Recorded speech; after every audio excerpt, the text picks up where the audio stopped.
Hey guys, welcome back. Hopefully a quicker video for you today. One, it's a little colder outside, and two, I need to get back in the woods, which is going to tie in perfectly to what we're going to be talking about today, and that's tips for doing an all-day sit.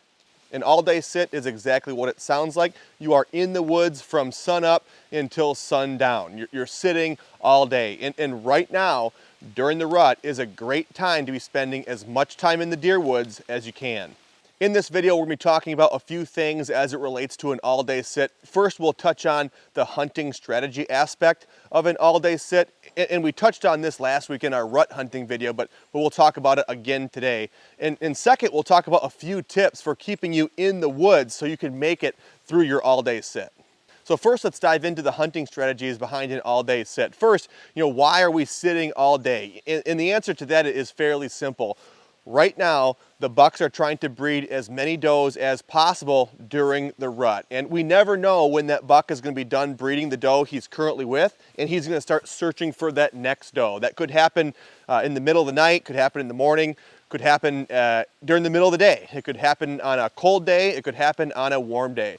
Whenever he's done breeding the doe he's with now, he's going to start searching for that next receptive doe. So right now during the rut is a great time, if you can, to start doing your all-day sits. But when we're doing an all-day sit, we're spending the entire day in the woods. We're not spending the entire day in the same location. We are switching our locations up. We're probably going to be sitting at least 2 different stand locations throughout the day. In the morning, when those deer are off in the destination food sources, we really like to slip in close to those known bedding areas. Get on the downwind side of those bedding areas. So when the deer come off those food sources and into those bedding areas, we're there waiting. This is where those doe family groups are going to spend a majority of their day. So when the buck starts searching for that next receptive doe, this is one of the areas that he'll be searching. Also, if a buck is currently with the doe, he's currently tending a doe, this is where he's going to try to hold her, in that thick cover. So by getting in close to those bedding areas, tight to that thick cover in the morning, this gives you one of the best chances of having an opportunity at your target buck. But even though we're sitting all day, we don't want to be staying in that same stand location. We don't want to be sitting tight to that bedding area in the evening. In the evening, we want to transition and move towards that destination food source, because those deer, they're going to start leaving that security cover, and they're too going to start moving towards that destination food source. And if we stay close to that bedding area, our chances of seeing deer as the evening progresses are going to keep going down. So again, sometime in the early afternoon, 2, 3 o'clock, we like to get down from our stands and move towards that destination food source. We don't really like to sit on the destination, but maybe the trail that leads to it, or maybe a pass-through food plot that those deer hit before heading out to that destination. So again, when we're doing an all-day sit, we're not sitting in the same spot all day. We're hunting at least 2 different stand locations, but a lot of times we're also hunting a third stand location around that midday time frame. If you're hunting near that bedding area in the morning and you have a lot of action, obviously stay there. But if you're hunting near that thick cover and you're not really seeing a whole lot of movement, switch things up a bit. And a great place to hunt, during the middle of the day, from that 10 to 2 time frame, are these long cruising corridors that connect different sections of your property or different sections of the neighborhood. Bucks cover a lot of ground during the rut, and they're going to be moving throughout your property, throughout the neighborhood, searching for does. By placing yourself on these cruising corridors, these funnels that connect different sections of the neighborhood, different sections of your property, you're putting yourself in a great position to catch these bucks as they're looking for that next receptive doe. So depending on what we're seeing, we might be hunting 3 different stand locations throughout our all-day sit. And this makes sense to do from both a strategy standpoint and from the standpoint when we're trying to stay in the woods all day. Sitting in the woods from dark to dark or sun up to sundown can be tough to do. It can be tough both physically and mentally. And this is where switching your stands up can help mentally. Sitting in the same stand, the same location all day is tough. Sometimes your brain just needs a reset. You need a change of scenery.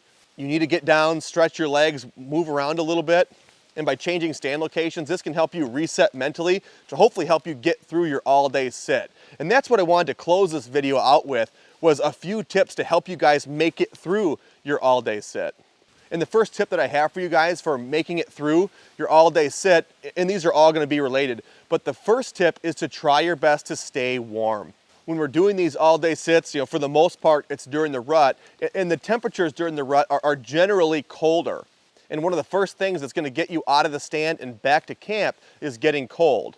Make sure to layer up, bring your warmers, you'll bring your hand warmers, foot warmers, body warmers. They make them so where you can stick them on your chest, stick them on your back. Do everything that you can to stay warm. I should have taken my own advice today. I didn't even wear gloves out here. It's 25 degrees. My fingers are gonna fall off. And I know that if I was in the stand right now and I still had 6 hours to go, it would be pretty tough for me right now to make it all day. Try your best to make it until noon. A lot of times when that sun comes up, even if it is below freezing, that sun can warm you up enough just to make it through the rest of the day.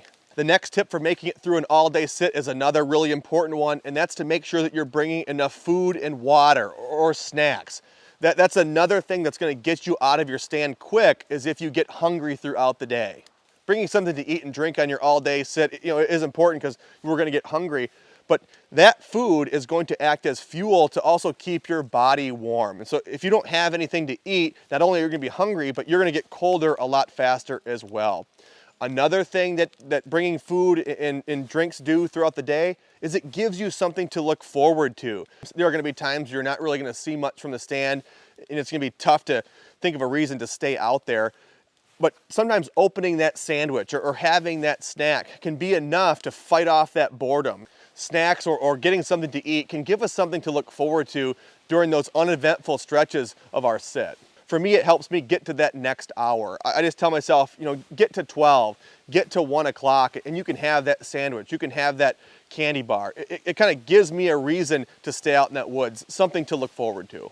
Another tip for bringing food into the woods is try to repackage it if you can. A lot of times if you buy something from the store and you didn't make it at home, the packaging that comes from the store is really noisy. So just get it out of the packaging from the store and put it in a sandwich bag or something.